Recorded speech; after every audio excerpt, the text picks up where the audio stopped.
Well, we find Rogers here taking a temporary break from his Swindon obsession to watch some videos of Kylian Mbappe. Rogers temporarily finding fascination with the number 29, of which more in a little bit. As for the Swindon Salford game, draw feels about right, I think.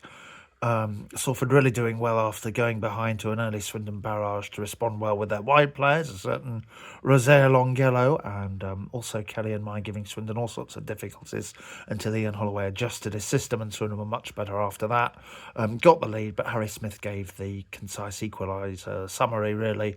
I think he identified three different mistakes that led to it, and that's kind of League Two, isn't it? Sometimes one mistake won't be punished, even two mistakes in a row won't be punished, but put three together, and lo and behold, you have the kind of scoreline.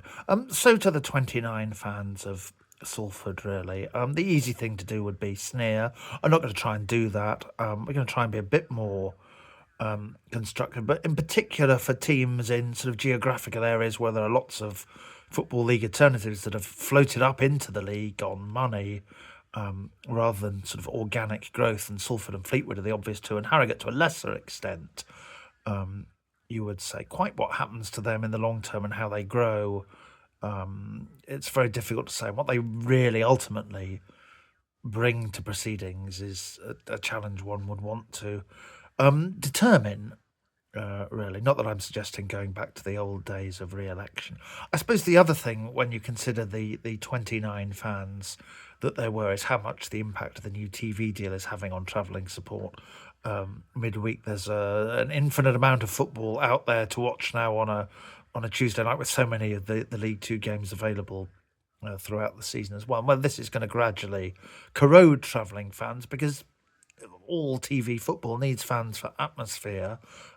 We were all pretty much alive during COVID, and that seems to have been forgotten very quickly, how much fans were pined for there, and the midweek fixtures are thrown together without abandon. Whether there's another side that the availability of midweek matches sustains interest for fans, I don't know, but you do wonder how that TV deal plays out in terms of League Two football, which feels like it's as much a community asset as well as an out-and-out television sport. Anyway, we have got diverted way off the point, and we're going on a bit too long here, even to the point where the advert's kicking in on YouTube, God forbid.